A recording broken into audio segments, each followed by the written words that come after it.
로마의 역사에 대해서 알아보겠습니다. 로마는 늑대의 젖을 먹고 자란 쌍둥이 형제의 전설과 함께 시작됩니다. 로물루스와 레무스가 쌍둥이 형제인데 이들이 팔라티노 언덕에 목동들을 모아 나라를 세웠다고 합니다. 로마란 이름도 로물루스에서 따온 것이라고 하죠. 쌍둥이 형제가 로마를 세운 것은 철기 시대인 기원전 753년입니다. 문명이 발달된 이웃 에트루리아인들을 몰아내고 기원전 509년 로마의 공화정이 들어섭니다. 로마는 막강한 군사력을 바탕으로 세력을 넓혀가는데요. 기원전 1세기에는 스페인, 북아프리카, 그리스까지 지중해 일대를 점령하며 대제국의 기틀을 마련합니다. 공화정 시대 팔라티노 언덕은 로마의 중심이었습니다. 앞서 말씀드렸듯이 쌍둥이 형제가 이 언덕에 로마를 세웠죠. 이 언덕 아래 포로 로마노에는 종교적, 정치적, 상업적 목적의 많은 건물들이 세워졌습니다. 독재 집정관 시저가 기원전 44년 자신의 양자인 브루투스와 카시우스에게 암살당합니다. 여기는 시저가 브루투스 너 맞어? 라는 말을 남기고 죽었다는 유명한 일화가 있죠.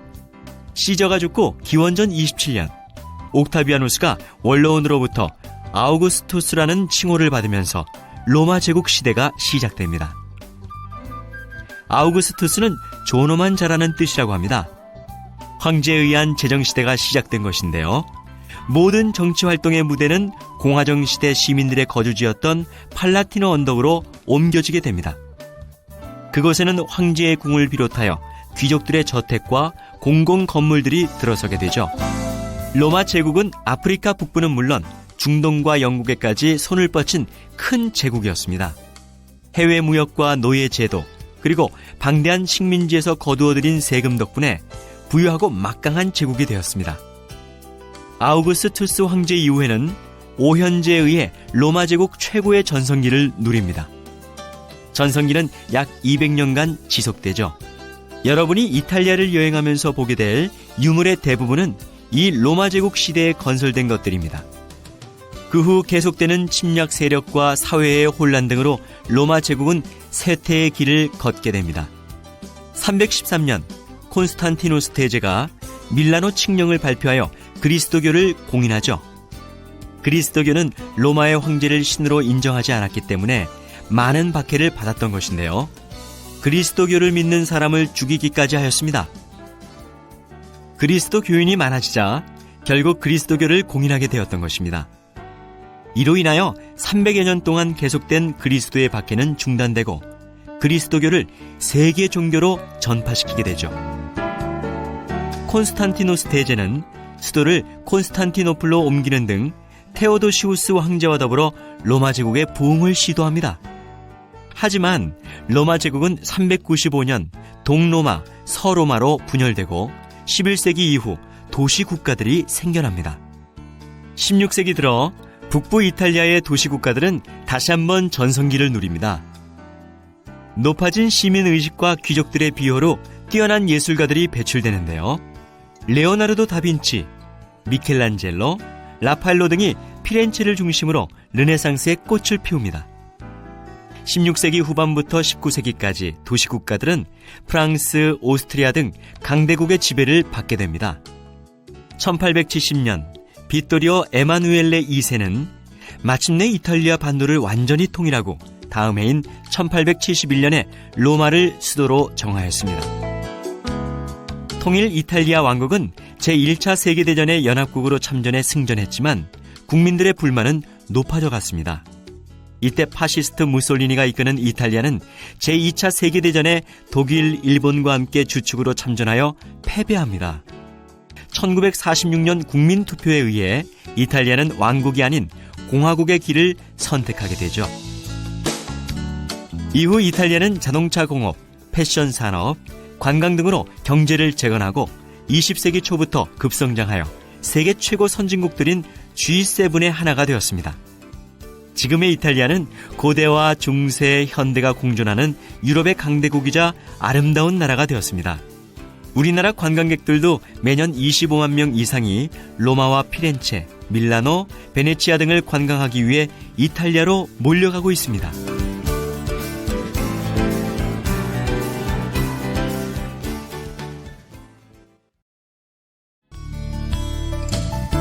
여러분은 로마 하면 먼저 무엇이 떠오르시나요? 파리 하면 에펠탑이듯 로마 하면 단연 콜로세움입니다. 이렇듯 콜로세움은 로마의 상징인데요. 이 원형 경기장은 남아있는 고대 로마의 유적 중 가장 큰 건축물입니다. 돌과 콘크리트로 세운 타원 형태로 긴 쪽의 지름이 188m, 짧은 쪽의 지름이 156m, 건물의 둘레는 527m나 됩니다. 콜로세움은 고대 로마의 중심지인 포로 로마노의 서쪽 가장자리에 위치하고 있었습니다. 이곳은 원래 네로 황제의 화려한 황금 궁전과 인공 연못이 있던 곳이었는데요. 연못을 메우고 지은 것입니다. 콜로세움은 8년 만에 완공되었는데 예루살렘에서 끌고 온 4만 명의 노예를 투입시켰다고 합니다. 웅장한 건축물의 크기도 크기지만 완공식도 기념비적입니다. 80년 완공 기념식에는 대혈투가 100일 동안 계속되어 무려 5,000마리의 맹수와 많은 검투사들이 혈투를 벌였습니다. 경기는 검투사와 맹수들의 대결, 검투사끼리의 싸움이었는데 검투사들은 대부분 노예, 전쟁포로 또는 범죄자 신분의 남자였습니다. 여자 검투사도 몇몇 있었다고 하네요. 이 콜로세움은 당시 3층의 구조였고 4층은 덧붙여진 것입니다. 콜로세움의 외벽은 아치와 기둥으로 되어 있는데 고대 그리스의 3대 건축 양식을 모두 보여주고 있습니다. 1층은 도리아식 기둥, 2층은 이오니아식 기둥, 3층은 코린트식 기둥으로 만들었습니다. 4층은 복합식 기둥입니다. 가장 위층에는 나무 기둥을 세우고 베라리움이라는 천막 지붕을 설치하여 관객들을 뜨거운 햇볕으로부터 보호하였다고 합니다. 수용 인원은 5만에서 7만 명이었습니다. 우리나라 상암동 서울 월드컵 경기장의 수용 인원이 6만 8천 명이니 비슷한 규모가 되겠죠? 수만 명의 관객도 전원 15분 안에 콜로세움에 드나들 수 있었다고 하는데요. 번호가 매겨진 80개의 아치와 통로가 매우 합리적으로 만들어져 있었다고 합니다. 관중석은 4개의 층으로 나뉘는데 제일 아래쪽은 황제 일가와 귀족 계급이, 2층은 기사와 상류 계급이, 3층은 일반 로마 시민들이, 4층은 하류층 사람들이 앉았다고 합니다. 콜로세움의 내부로 들어가면 6m 깊이의 지하실을 볼 수 있습니다. 복잡하고 작은 방으로 되어 있는데요. 이곳은 맹수와 검투사를 수용하는 곳이었고 이 위를 나무 판자로 덮고 모래를 깔아 넓은 경기장으로 사용했습니다. 지금은 널빤지 일부분이 복원되어 직경 검투장의 지하 구조를 훤히 내려다볼 수 있습니다. 2000년 개봉된 영화 글래디에이터에서는 이 콜로세움을 세트로 지어서 촬영했었죠. 이 영화에 등장하는 코모두스 황제는 실제로 1000여 회 이상 직접 검투장의 검투사로 나와 싸웠다고 합니다. 자신을 헤라클레스라고 칭하며 자신의 용맹함과 힘을 보여주기 위해서였다고 하죠.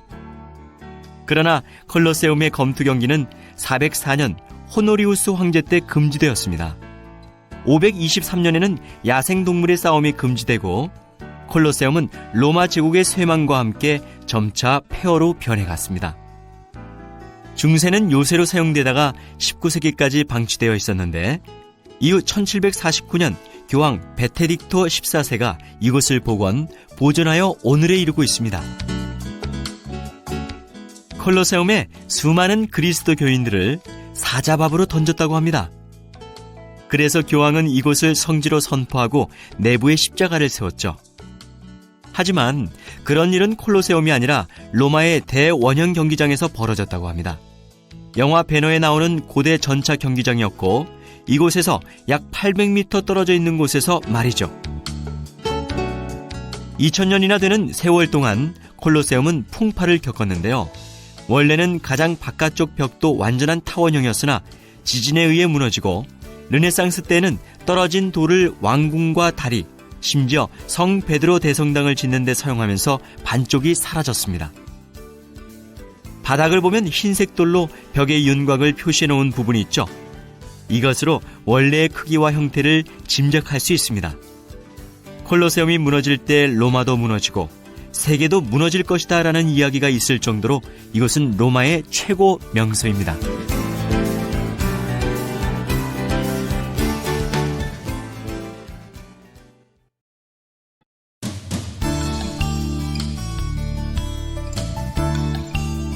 개선문 하면 우리는 흔히 파리의 개선문을 떠올리죠. 우리나라의 독립문, 인도의 인디아 게이트 역시 파리의 개선문을 모방한 것인데요. 하지만 원조는 지금 앞에 있는 콘스탄티누스 개선문입니다. 이 개선문은 콜로세움 옆에 있으며 오른편에는 포로 로마노가 위치하고 있습니다. 당시 전쟁에서 이긴 장군들은 반드시 이 문을 통과해 황제에게 승전을 보고했다고 합니다. 콘스탄티누스 개선문은 높이 21m, 정면 너비 25.7m, 두께 7.4m인데요. 개선문을 보고 있으면 전쟁에서 승리한 장군이 당당히 통과하는 모습이 보일 듯 합니다. 저 문으로 역사의 한 페이지 한 페이지가 넘어갔겠구나 싶습니다.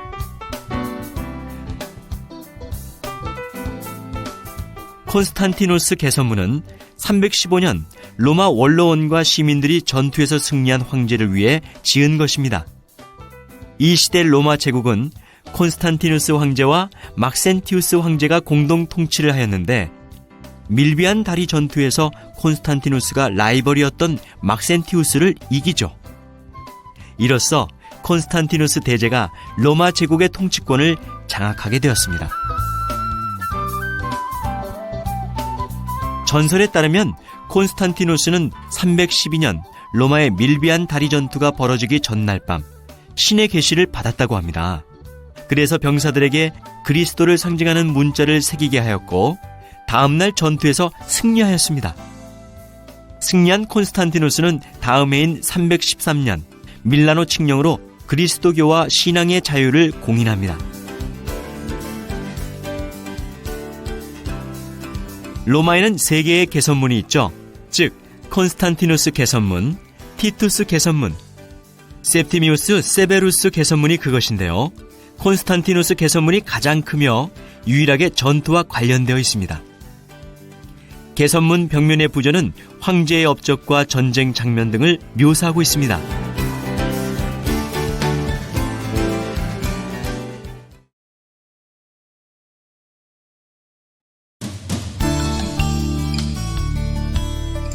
진실의 잎은 코스메딘 산타마리아 성당 입구 현관에 놓여 있습니다. 유명세만을 믿고 왔는데 초라한 형태와 소박한 성당을 보고 실망하지는 않으셨습니까?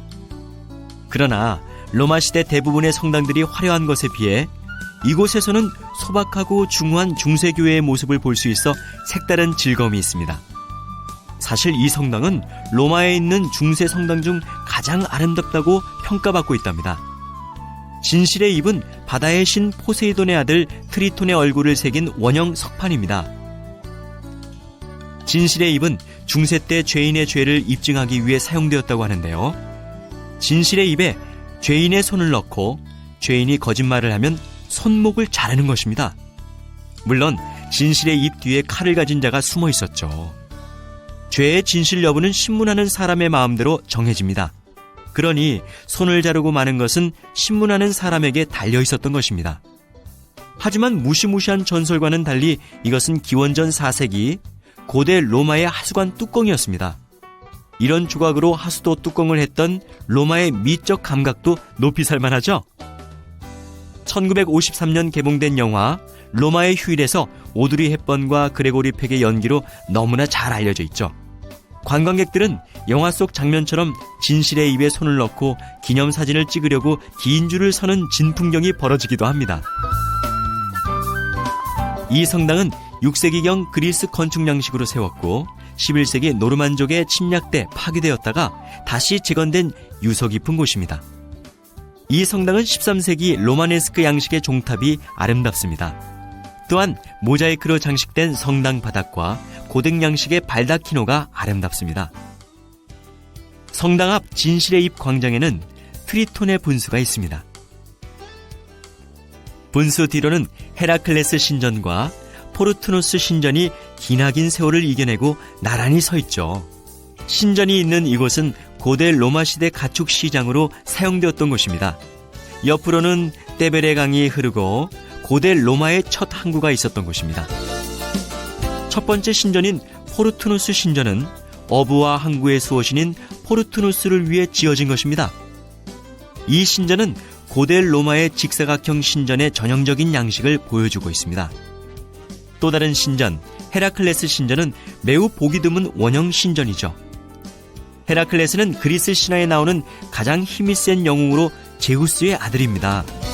신전들은 보존 상태가 좋죠. 그 이유는 중세 이후 이 신전들이 교회로 바뀌어 이용되었기 때문입니다.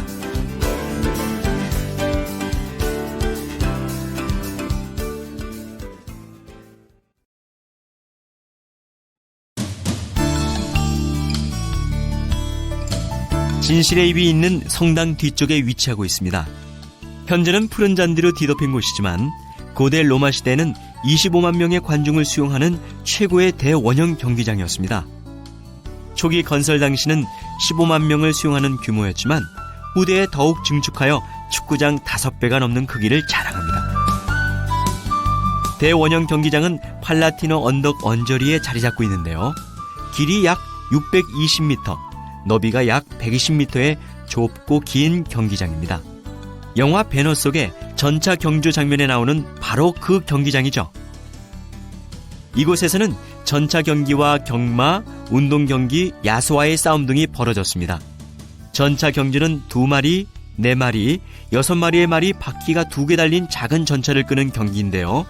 이곳에서 벌어졌던 로마의 대중 경기들 가운데 가장 인기 있는 종목이었습니다.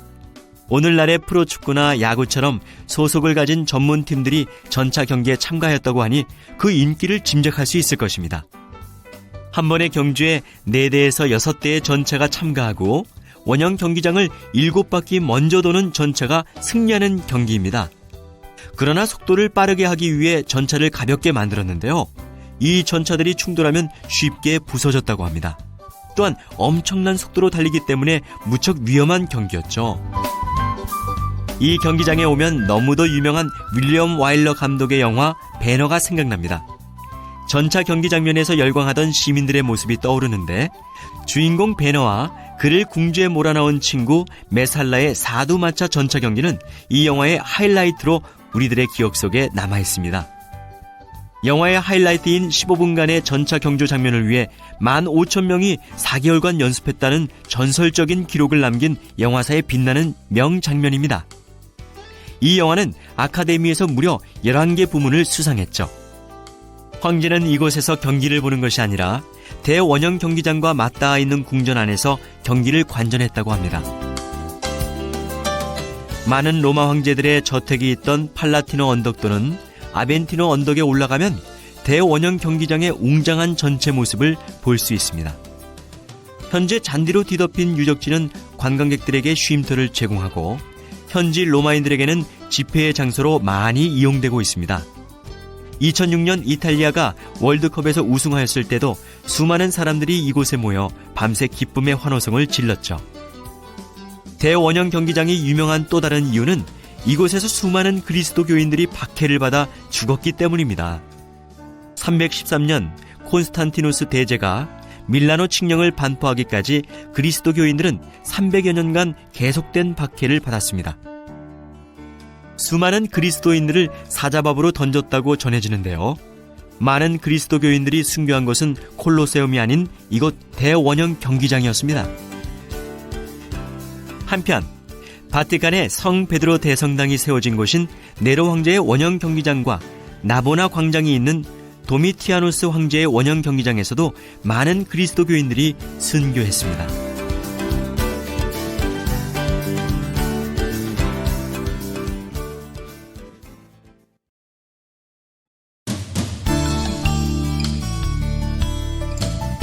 로마는 7개의 언덕을 중심으로 세워진 나라입니다. 깜피돌리오 광장은 7개의 언덕 중 가장 신성한 깜피돌리오 언덕에 세워졌습니다. 깜피돌리오는 영어의 수도를 뜻하는 캐피탈의 어원이기도 하죠. 이 광장은 시저 등의 황제들이 전승을 기원하고 개선 보고를 한 곳입니다. 시저를 암살한 브루투스가 시저의 죽음을 알린 곳이기도 한데요. 브루투스는 포로 로마노의 원로원 의사당 앞에서 시저를 살해합니다. 그리고는 깜피돌리오 광장으로 달려와 최고 집정관 시저의 죽음을 알리죠. 나는 시저를 사랑했다. 그러나 로마를 더 사랑했다는 말로 자신을 변호했습니다. 고대 로마가 멸망한 뒤 포로 로마노 주변은 오랫동안 버려져 있었습니다. 그러다가 르네상스 시대에 새롭게 치장되었는데요.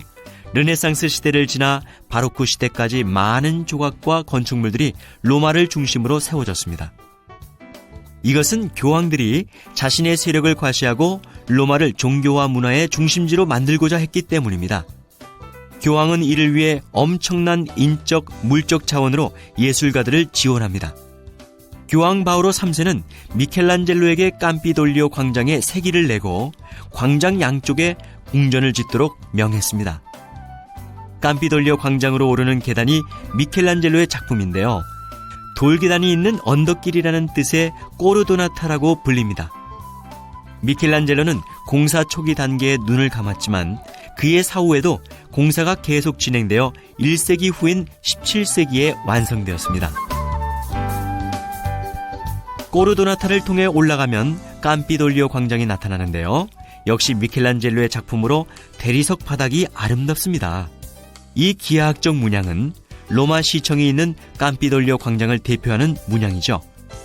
여행하시다가도 로마시의 주차증, 티켓 등에서도 자주 볼 수 있습니다. 미켈란젤로는 광장으로 올라가는 계단을 아래쪽으로 갈수록 넓게 설계했는데요. 위에서 계단을 내려다보면 착시 현상으로 그 넓이가 일정하게 보입니다.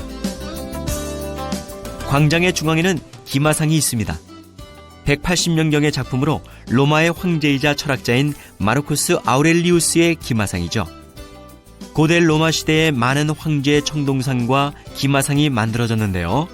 이교도의 상이라는 이유로 대부분이 파괴되었다고 합니다. 현재 남아있는 기마상은 지금 아우렐리우스 기마상 단 하나뿐인데요. 이 기마상만이 살아남은 이유는 흥미롭습니다.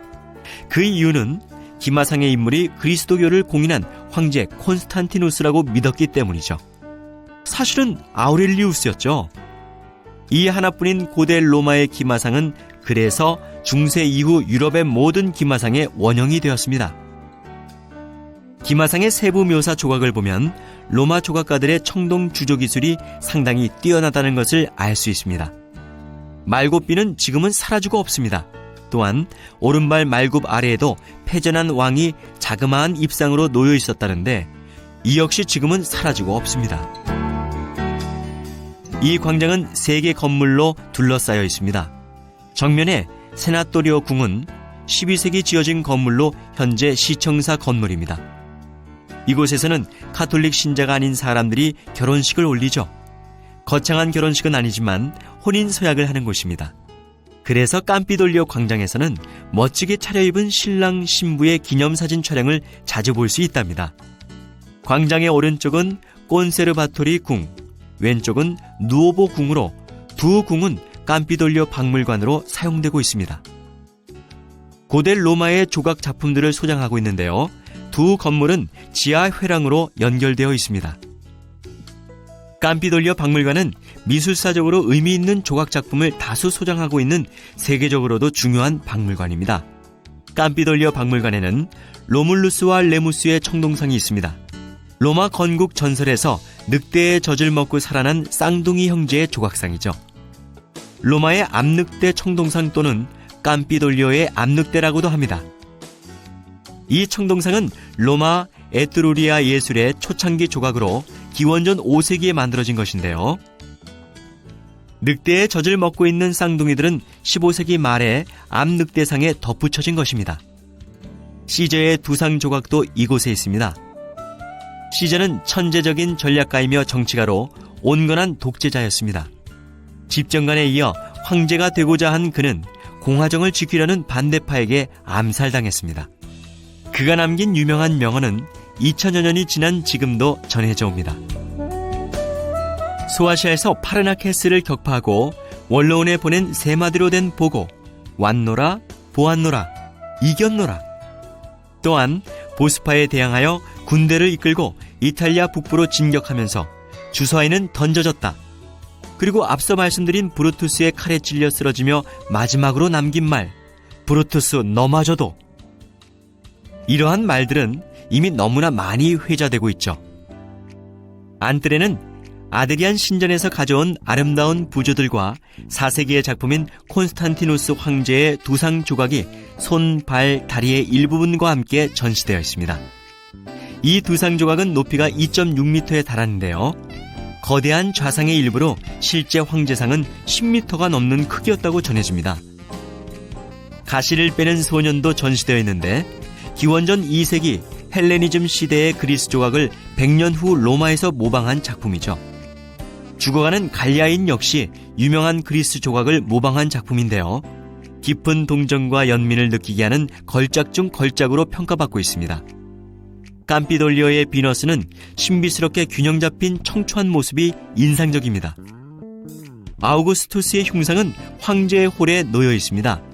박물관에 있는 많은 아름다운 고전 조각 가운데 하나죠. 플라비아 여인의 두상은 1세기의 대리석상으로 당시 귀족 사회에서 유행한 머리 모양을 보여줍니다. 철학자의 방에는 그리스 철학자, 정치가, 과학자, 문학가들의 조각상이 소장되어 있습니다. 희귀한 붉은 대리석 조각상인 파우누스 신의 상도 있습니다. 코르도나타 왼쪽에는 또 하나의 큰 계단이 보이는데요. 아라코엘리 계단입니다. 124개의 대리석 계단인데요. 1348년에 만들어져 이 계단은 정치 토론장이 되었다고 합니다. 또한 무릎으로 이 계단을 끝까지 오르면 복권에 당첨된다는 속설로 유명한 곳입니다. 계단 옆으로 가난한 도시민들이 살던 아파트도 볼 수 있습니다. 지금은 많이 훼손되었지만 로마 제국 시대의 벽돌 아파트로 로만 인슐라라고 하는데요. 이 당시에도 아파트가 있었다니 놀랍습니다. 로마를 둘러볼수록 진정 로마는 하루아침에 이루어진 것이 아니다라는 말이 실감나시죠?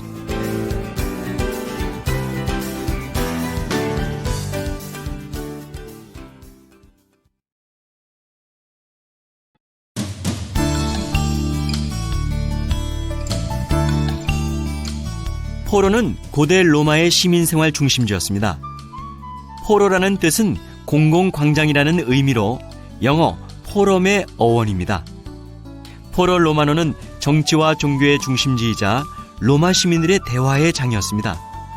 기원전 1세기 시저와 그의 후계자 아우구스투스가 그 기초를 세운 후에 공화정 시대의 공회당과 여러 신전, 원로원, 개선문, 상점이 들어서 최고의 전성기를 누렸습니다. 그러나 정치활동의 중심이 원로원에서 황제의 궁전이 있는 팔라티노 언덕으로 옮겨지면서 포로 로마노는 쇠퇴의 길을 걷게 되었습니다. 포로 로마노는 로마가 몰락한 이후 일부 건물만 사용되고 나머지는 방치되어 훼손되었습니다. 19세기 후반에 이르러 발굴되기 시작하여 현재도 계속 발굴과 복원 작업이 진행 중이죠. 현재 복원된 건축물의 일부는 새하얀 대리석으로 만들어져 2000년이나 된 다른 건축물과 조화되지 못하는 것이 아쉽습니다. 하지만 로마 시대 건축물의 원형을 짐작하기는 충분하죠. 세월이 흘러 언젠가는 새하얀 대리석도 퇴색해 수천 년 전의 건물들과 하나가 되겠죠. 현재 포로 로마노의 옆을 가로지르는 넓은 길이 있습니다. 이 길은 베네치아 광장에서 콜로세움에 이어지는 포리 임페리알리 대로인데요. 무솔리니가 포로의 유적지를 파괴하면서 만든 것이죠. 포로 로마노의 중앙에는 성스러운 길이라 불리우는 비아 사크라가 있습니다. 이곳은 외국 원정에서 승리한 장군들이 개선 퍼레이드를 벌였던 신성한 거리입니다. 이 길의 양쪽에 중요한 유적이 줄지어 있습니다. 이 길을 따라가시면서 유적들을 살펴보시기 바랍니다. 유적에 대한 간략한 설명을 드리겠습니다. 입구 바로 오른쪽에 있는 10주만 남아있는 에밀리아의 바실리카가 있는데요. 이것은 이전에 상거래가 이루어졌던 곳입니다. 아직도 바닥에 깔린 돌을 들춰보면 여기저기에 불탄 화폐의 흔적이 남아있다고 합니다. 셉티미우스 세베루스 개선문은 포로에서 가장 눈에 잘 띕니다. 서기 240년 셉티미우스 세베루스 황제가 자신의 재위 10년과 그의 두 아들이 전쟁에 승리한 것을 기념해서 세운 것이죠.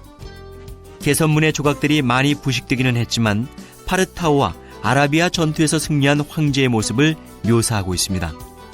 꽁꼬르디아 신전은 기원전 367년 평민들도 집정관이 될 수 있도록 하는 리키니우스 섹시티우스 법의 제정을 기념해 세워진 신전입니다.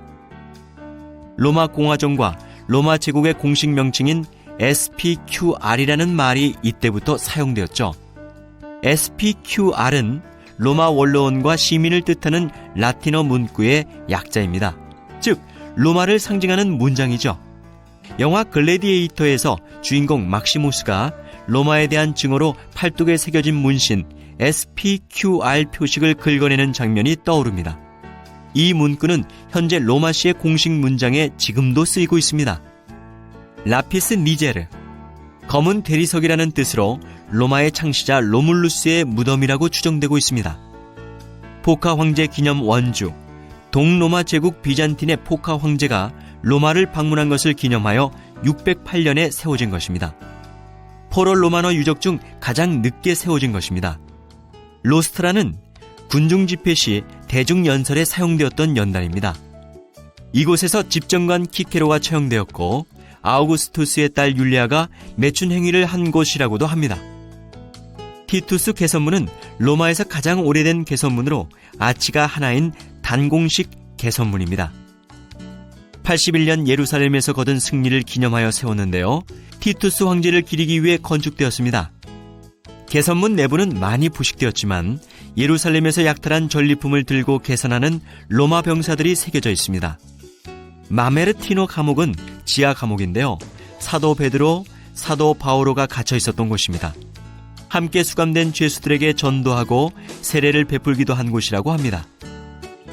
지금도 베드로와 바오로가 묶여있던 돌기둥과 기적의 샘터가 남아있어 많은 기독교 신자들이 성지 순례 시 이곳을 찾고 있습니다.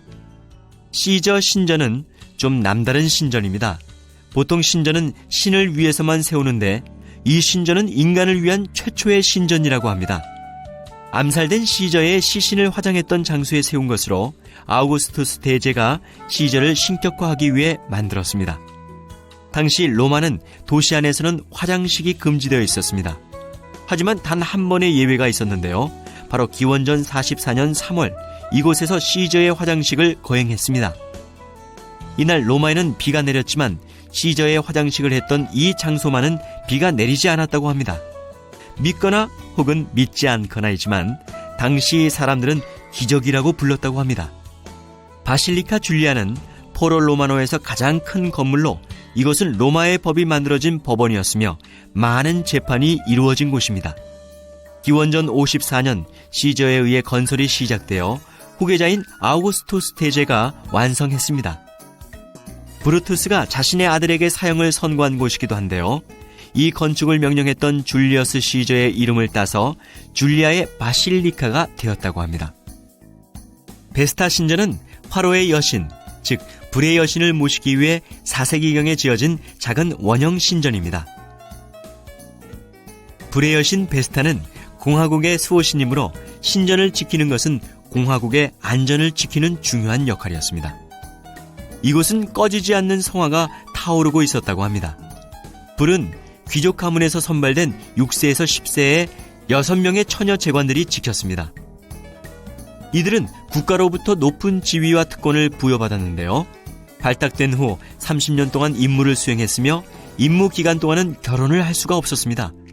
이를 어기면 벌로 산채로 매장했다고 합니다. 임무 기간이 끝나면 평민들처럼 평범한 삶을 살도록 허가받았습니다. 신전 뒤쪽에 이들이 살던 베스탈리의 집이 있습니다. 지금은 집터만 남아있죠. 베스탈리의 집, 베스타 신전을 지키던 6명의 재관이 살던 곳입니다. 이 집은 중앙 정원을 둘러싼 사각형 건물이었습니다. 머리 부분이 대부분 없어진 베스탈 조각상들은 3세기에서 4세기경에 제작된 것들입니다. 조각상들 중 비교적 잘 보존된 것은 로마 국립박물관에 옮겨져 있습니다. 안토니누스와 파우스티나의 신전은 안토니누스 황제가 죽은 황후 파우스티나를 위해 만들게 한 신전으로 황제 자신도 죽은 뒤에 이곳에 묻혔습니다.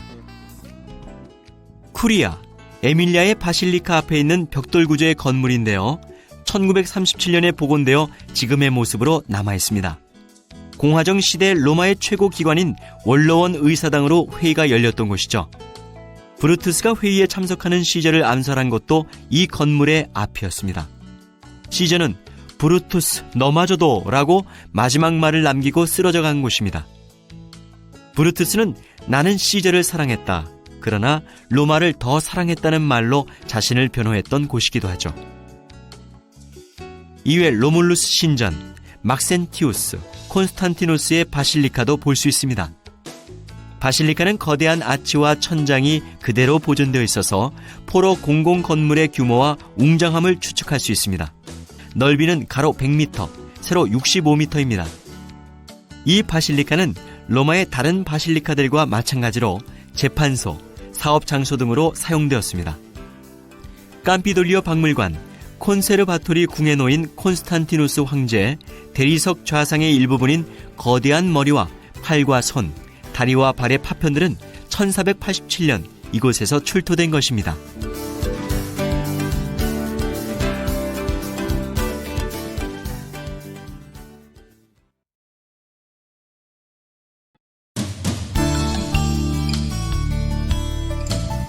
베네치아 광장은 로마 교통의 중심지로 6개의 주요 도로가 만나는 곳입니다. 이곳을 기점으로 로마 관광을 시작하는 사람들이 많이 있죠. 베네치아 광장 앞에 있는 건물은 15세기에 지어진 베네치아 궁인데요. 바오로 2세가 된 추기경을 위해 세워졌습니다. 그래서 로마 교황의 거처로 사용되기도 했고 로마의 베네치아 공화국 대사관으로 이용되기도 했습니다. 베네치아 궁 건물의 정문 위에는 날개 달린 사자가 있습니다. 베네치아의 상징인데요. 광장은 베네치아 궁에 있는 곳이므로 베네치아 광장이라는 이름을 얻었습니다. 2차 세계대전 때 파시스트 무솔리니는 이곳 베네치아 궁에 본부를 두고 집무실로 이용했습니다.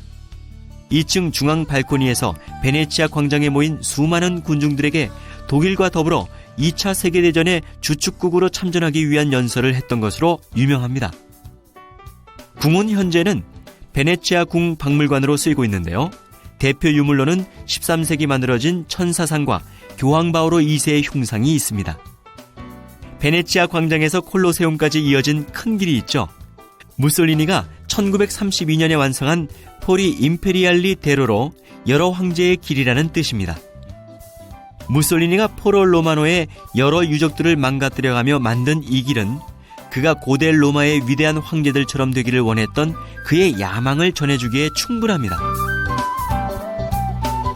베네치아 광장에 있는 거대한 건축물이 보이시죠? 1870년 이탈리아를 통일한 빗토리오 에마누엘레 2세를 기리기 위해 조성된 기념관이죠. 이탈리아 곳곳에는 통일 이탈리아의 업적을 이룬 빗토리오 에마누엘레 2세를 비롯해 국민적 영웅 가리발디의 동상이 세워져 있습니다. 기념관은 1911년 완성된 네오클래식 양식의 건축물인데요. 밖에서 보는 웅장한 모습이 더욱 매력적인 건물이죠. 기념관은 모습이 웨딩 케이크 또는 타자기와 닮았기 때문에 케이크 또는 타자기라는 애칭으로 불리기도 합니다. 이 건물은 고대 로마가 살아 숨쉬는 이곳에 어울리지 않아 보이는데요. 그래서 바보 같은 존재라는 의미로 케이크나 타자기라고 부른다고 합니다. 중앙에 12m 크기의 빗토리오 에마누엘레 2세의 기마상이 높게 세워져 있습니다. 정면은 조국의 계단이라고 불리며 그 위 무명용사의 무덤은 언제나 꺼지지 않는 횃불이 있고 근위병들이 지키고 있죠.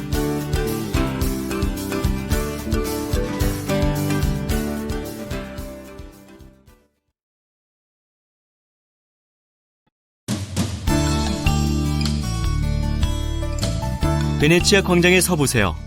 남쪽으로 맨 먼저 눈에 띄는 것이 있죠? 이것이 트라야누스 황제의 기둥인데요.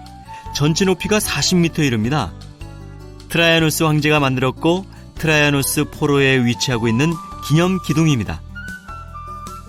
원정에서 승리한 것을 기념하여 원로원과 시민들의 후원으로 세웠다고 합니다.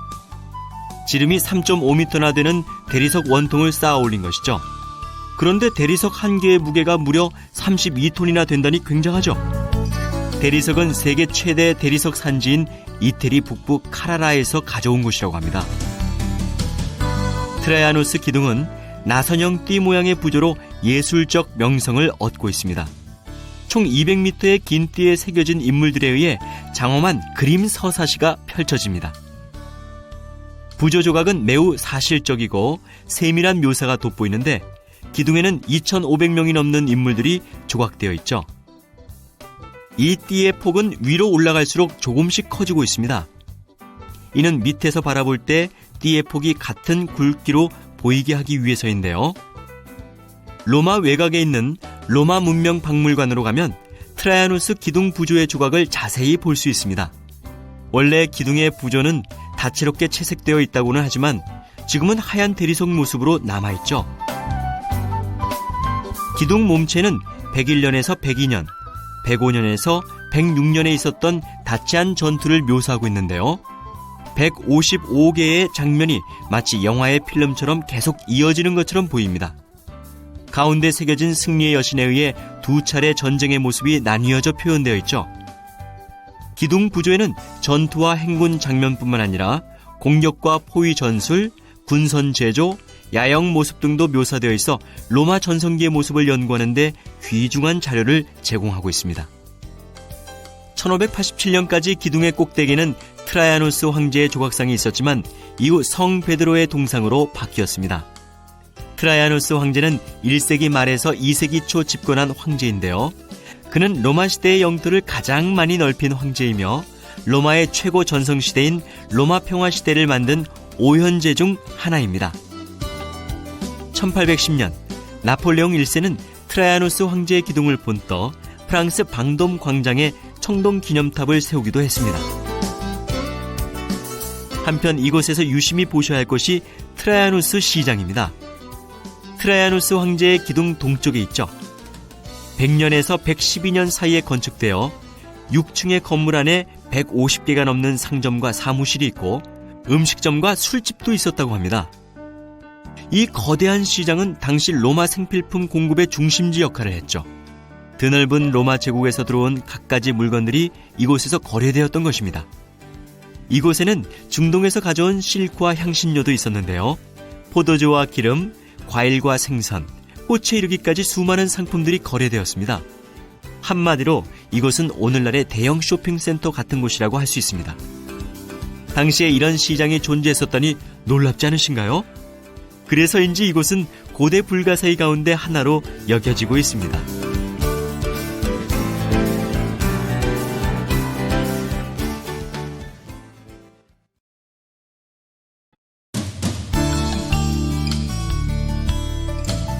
꼴론나는 기둥을 뜻하는 말인데요.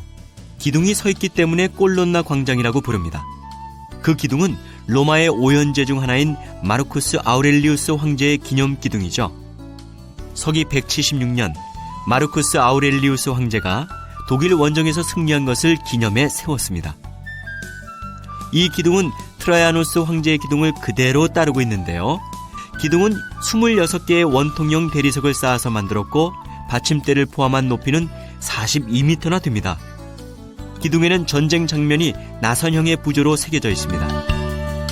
기둥 내부에는 190개의 나선형 계단이 있고 이를 따라 올라가면 옥상 전망대에 이릅니다.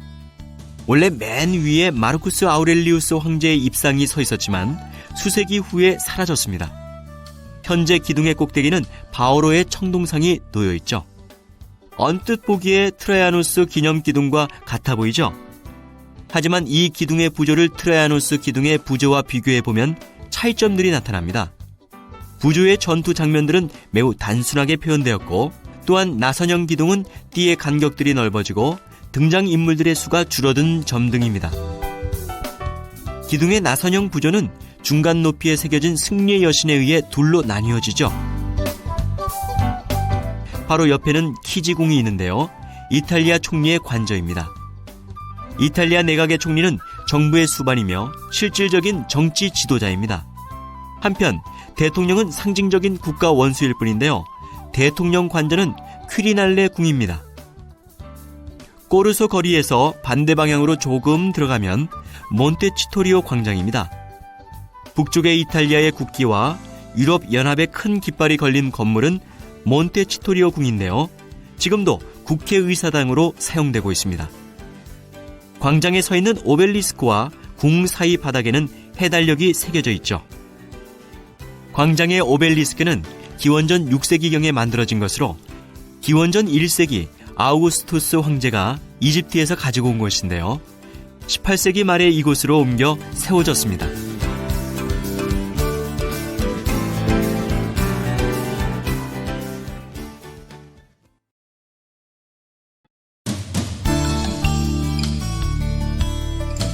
트레비는 라틴어로 세 갈래 길이 모이는 곳이라는 뜻인데요. 분수 앞 광장에서 좁은 골목길 세 개가 만나는 데에서 유래된 이름입니다.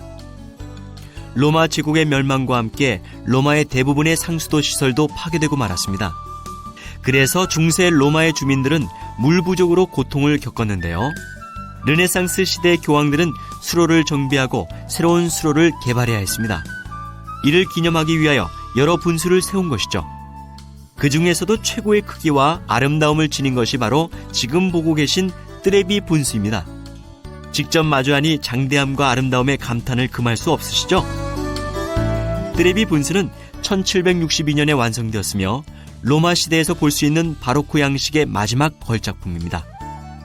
이 분수의물은 로마에서 가장 오래된 수로를 이용해 공급되고 있습니다. 고대 로마 최고의 전성기 때 로마의 인구는 약 150만 명. 물 소비량은 현대인들이 사용하는 물의 양과 맞먹는 하루 4천만 갤런이었다고 합니다. 로마인들은 800km가 넘는 곳에서 물을 실어오기 위해 거대한 수로를 건설했는데요. 완만한 경사를 이용해 물을 실어오도록 하였습니다. 고대 로마의 상수도는 물의 여왕이라 일컬어지는데요. 세계의 경이로운 것 중에 하나로 꼽힐 정도로 훌륭합니다. 로마의 이것저것을 관람하다 보면 로마는 하루아침에 이루어진 것이 아니다라는 말이 자주 떠오르곤 합니다. 트레비 분수는 사시사철 관광객이 붐비는 곳이죠. 영화 로마의 휴일에서 등장해 많은 시선을 끌었습니다. 특히 여름 휴가철의 트레비 분수를 배경으로 사진을 찍기 위해서는 많은 시간과 눈치 작전을 벌여야 하죠. 하지만 멋진 배경 대신 수많은 사람들과 함께한 단체 사진이 돼버리는 경우도 허다하다고 하네요. 트레비 분수는 또한 사랑의 동전 던지기로 유명합니다.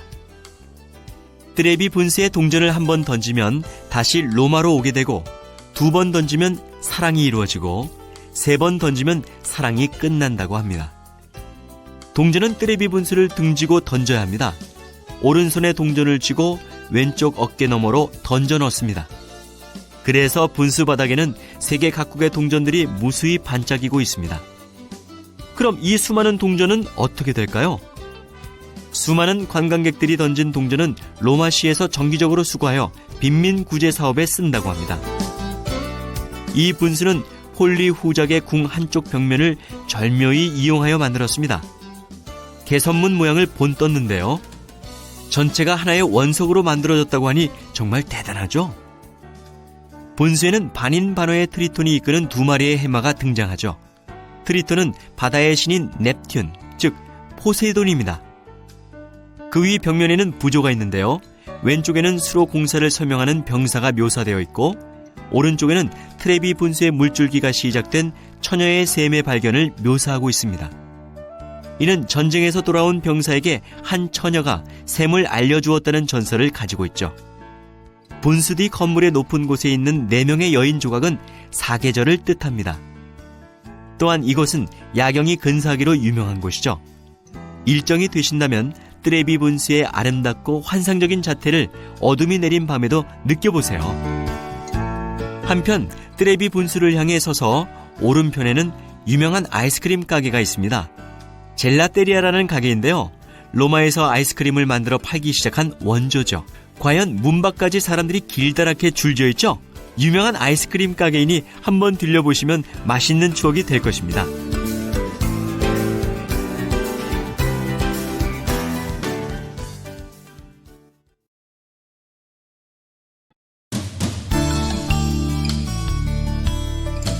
이 광장은 스페인 광장으로 불리지만 사실은 프랑스인들이 만든 것입니다. 중세 때 이 일대는 프랑스 사람들의 집단 주거지였는데, 프랑스의 수도회에서는 1495년에 광장의 언덕 위에 삼위일체 성당을 지었습니다. 이후 1726년에 프랑스 대사관의 도움을 받아 성당으로 오르는 137개의 계단이 만들어졌고요. 이렇듯 프랑스인들을 위해 만들어진 성당이고 계단인데요. 17세기 스페인 대사관이 이곳에 자리 잡으면서 이곳은 프랑스 광장이 스페인 광장으로, 프랑스 계단이 아닌 스페인 계단으로 불리게 된 것입니다. 이 계단은 로마를 대표하는 볼거리 중에 하나죠. 젊은이들에게는 데이트 장소로, 만남의 광장으로 사랑받고 있습니다. 따스한 햇볕을 쬐려고 모여든 사람들과 지친 몸을 잠시 쉬기 위해 스페인 계단을 찾는 관광객들로 항상 북적이는 곳입니다.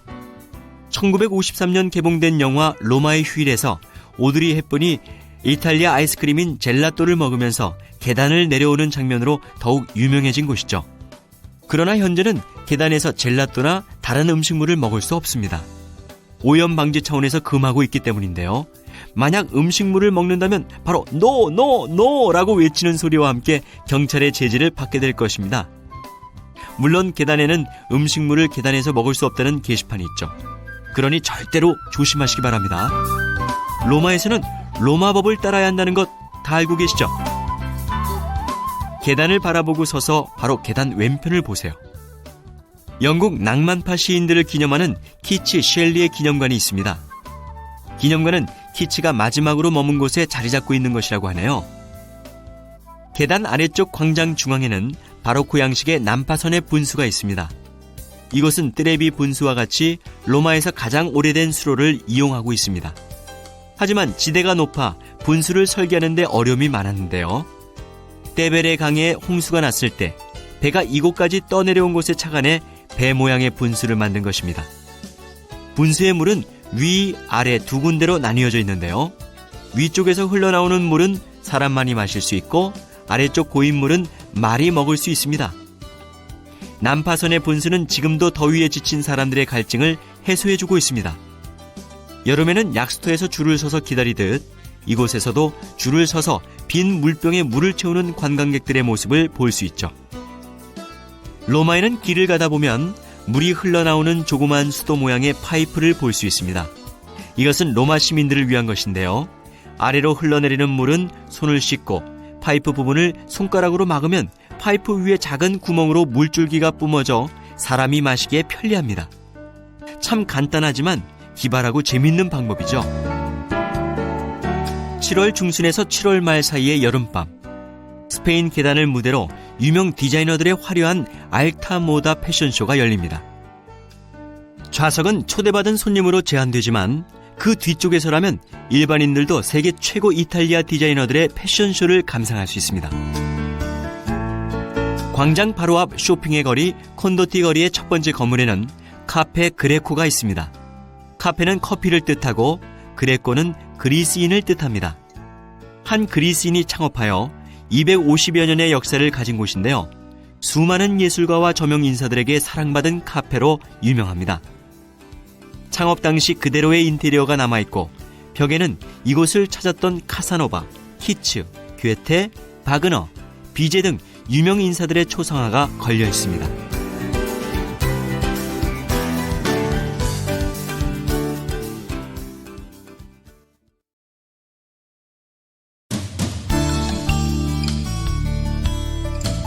모든 길은 로마로 통한다는 말이 있죠.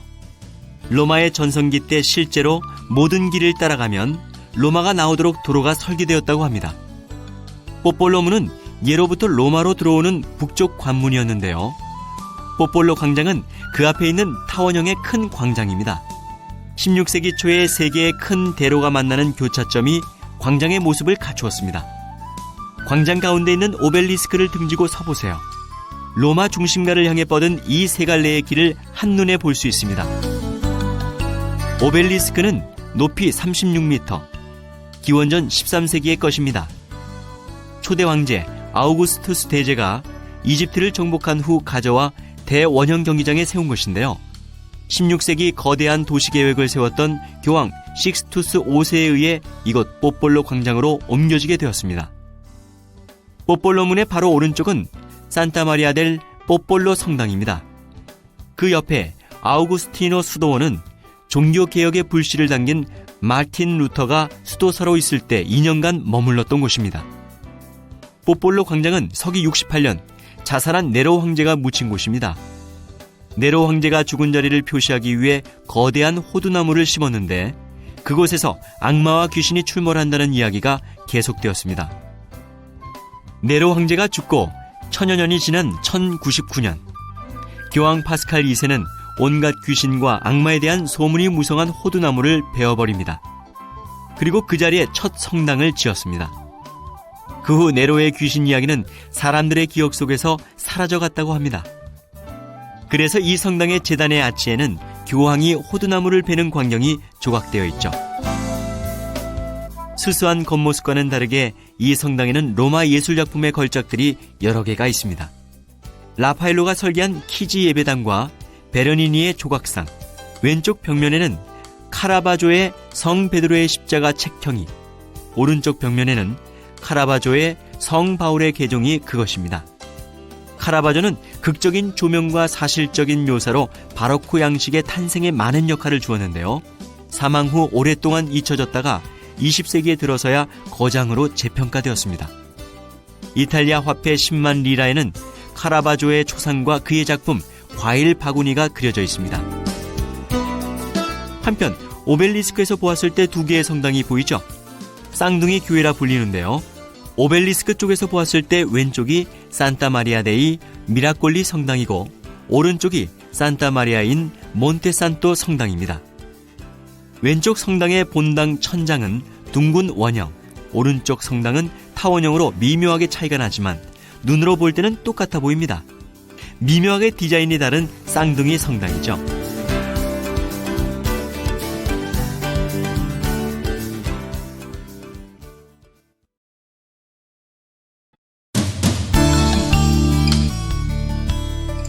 산타 마리아 마지오레 성당은 로마의 4대 대주교 성당 중 하나로 성모 마리아 대성당이라고도 합니다. 성모 마리아 대성당도 로마가 아닌 바티칸의 일부로 치유의 법권 지역이죠.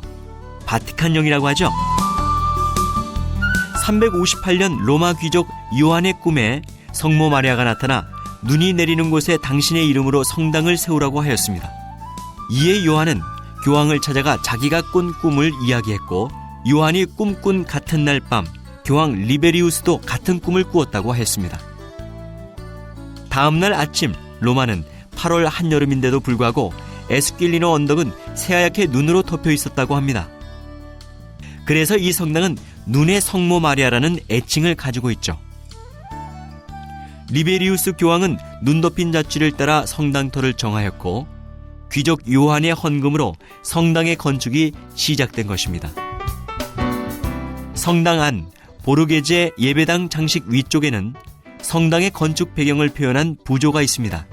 지금도 성당에서 특별한 날엔 하얀 꽃잎을 뿌리며 미사를 진행한다고 합니다.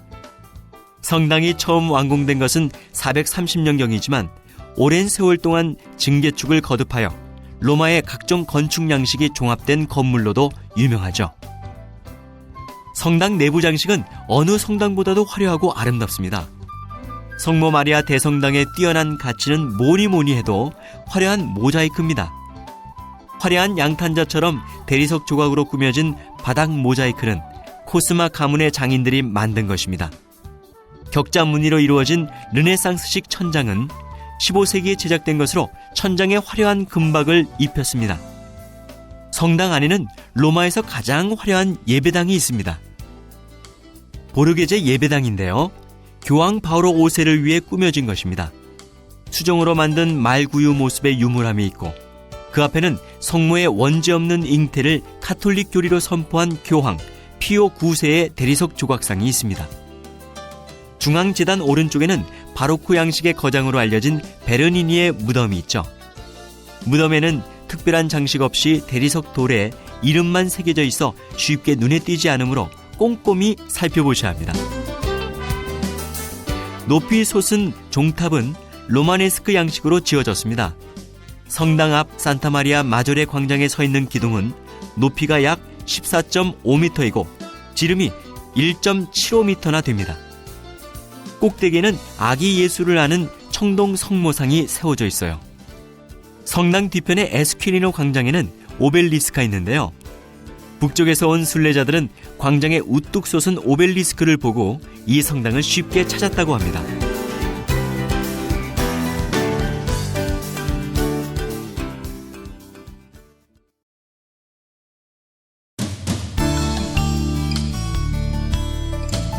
산 지오반니인 라테라노 대성당은 로마가 아닌 바티칸령입니다. 성모 마리아 대성당도 바티칸령이었죠. 이 성당은 성요한 대성당, 라테라노 대성당이라고도 하는데요. 카톨릭에서 중요한 의미와 위치를 지니고 있는 성당입니다. 라테라노 대성당은 로마의 4대 바실리카의 하나로 세계에서 가장 오래된 교회 건물입니다. 라테라노 성당은 324년 교황 실베스테르 1세에 의해 정식 헌당식이 치러졌습니다. 현재의 모습은 1307년과 1361년 두 번의 화재로 인해 재건된 것입니다. 성당 옆에 라테라노 궁은 1309년 교황청이 프랑스의 아비뇽으로 옮겨가기 전까지 1000년간 교황의 거처였습니다.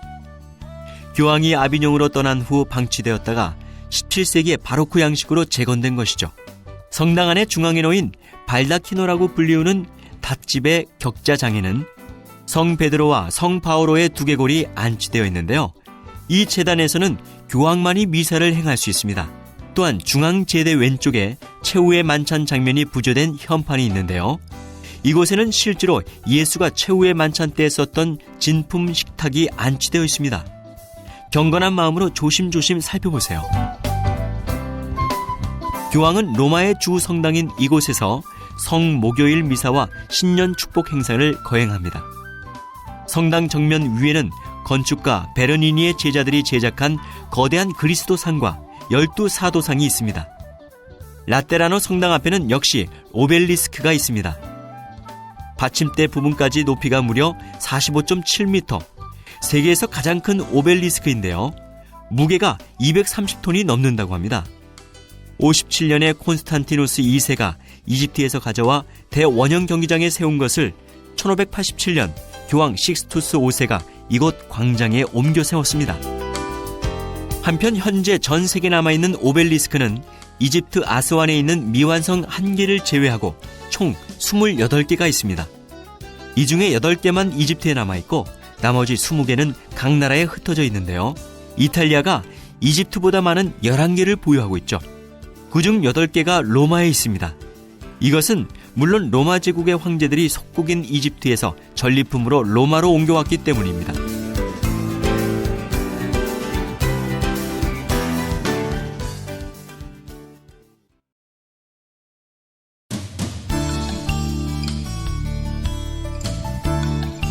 스칼라 산타는 거룩한 계단을 뜻하는 말인데요.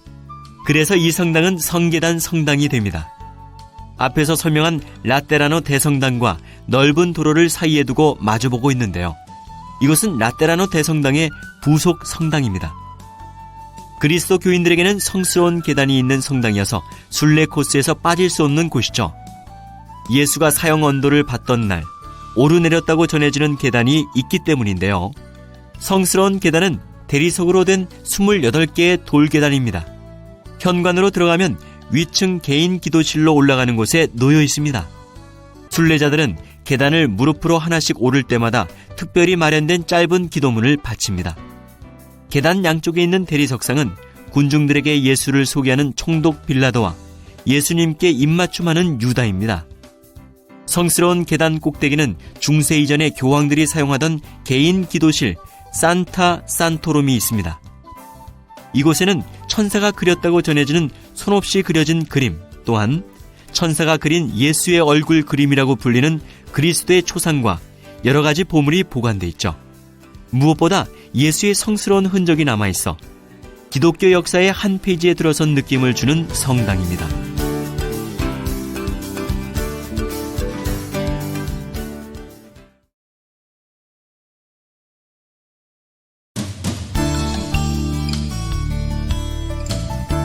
성요한 대성당, 성모 마리아 대성당과 함께 로마를 대표하는 성당입니다.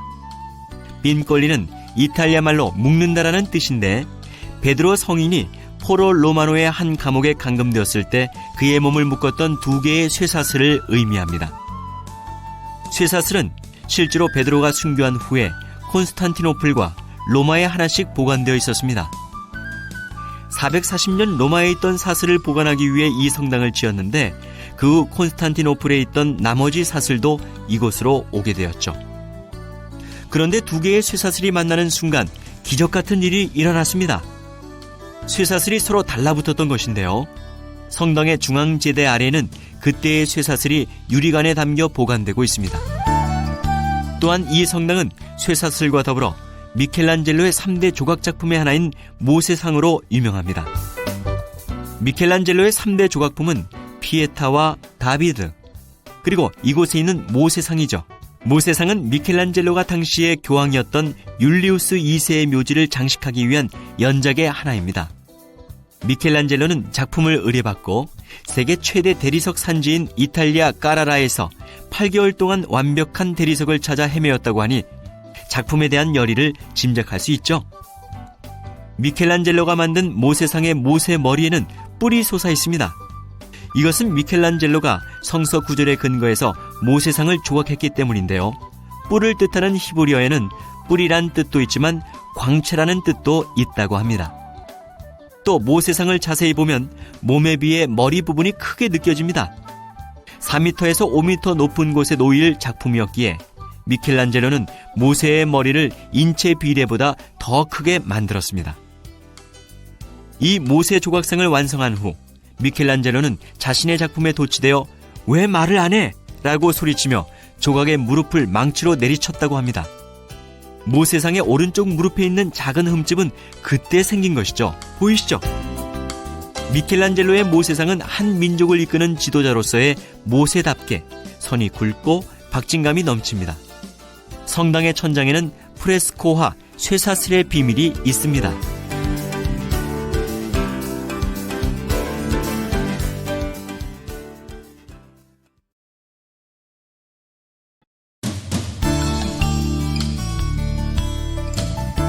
카스텔 산탄젤로는 천사의 성이라는 뜻입니다. 보시는 것처럼 원통형으로 생겨 건물이 특이하죠. 이 성은 원래 139년 황제의 묘로 사용하기 위해 세웠는데요. 황제의 묘로 사용된 것은 고작 60년이었습니다. 그 후로 이곳은 교황의 피신처, 요새, 감옥 등 다양한 용도로 쓰였습니다. 현재는 중세부터 근세까지의 무기 등을 전시하는 박물관으로 쓰입니다. 바티칸 궁전과 천사의 성을 연결한 회랑은 비상시에는 교황의 피신로였는데요. 이 회랑을 따라 천사의 성으로 피신했습니다. 천사의 성을 둘러싸고 있는 오각형 요새는 17세기에 지어졌는데 근대에 이르러 악명 높은 감옥으로 사용되기도 했죠. 천사의 성 꼭대기에는 한 손에 칼을 든 청동 미카엘 천사상이 세워져 있고 여기에는 기적 같은 이야기가 있죠. 590년 로마에 흑사병이 돌았습니다. 이에 교황 그레고리오 1세는 흑사병 퇴치를 위한 순례에 나섰는데요. 기도 행렬을 이끌고 돌아오는 길에 교황은 환영을 목격합니다. 이 성의 꼭대기에 대천사 미카엘이 나타나 무덤 위를 맴돌고 칼집에 칼을 꽂는 환영이었는데요. 그 후 로마를 위협하던 흑사병은 기적처럼 사라졌습니다.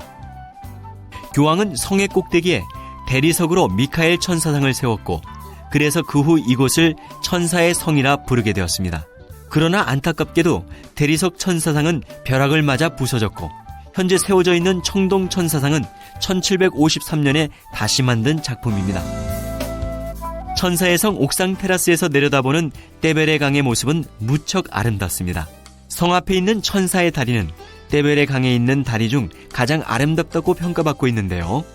천사의 다리 난간을 장식한 조각상은 조각가 베르니니의 작품입니다. 성베드로 대성당과 천사의 성 사이에 일직선으로 시원하게 뻗은 대로가 있죠. 이는 무솔리니가 1929년에 라테란 조약을 기념하여 중세의 건물들을 허물고 세운 길인데 이름은 화해의 길입니다.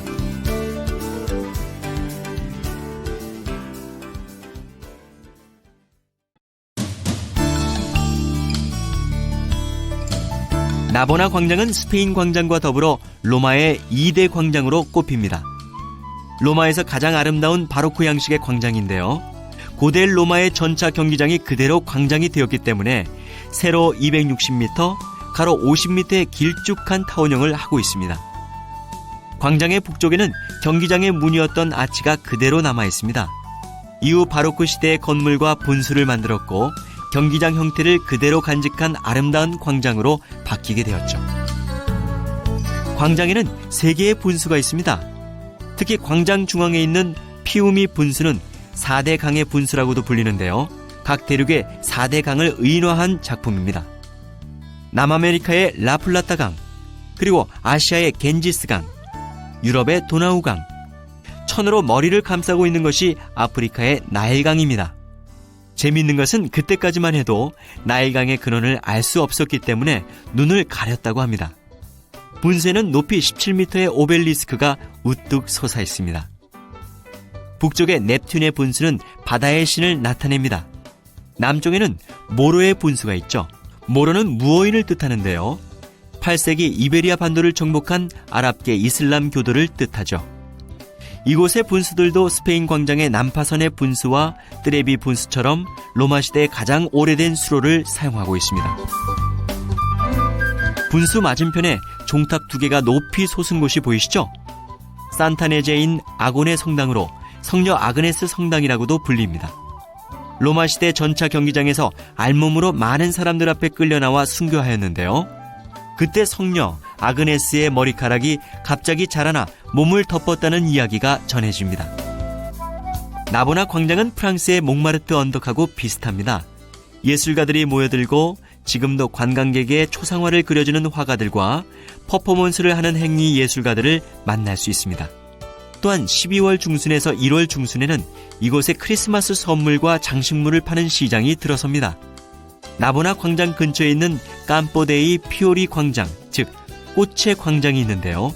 이름에서 알 수 있듯이 15세기까지는 이 주변은 꽃으로 덮여진 들판이었습니다. 현재는 일요일과 국경일을 제외하고 매일 아침 꽃과 신선한 식료품을 파는 시장이 섭니다.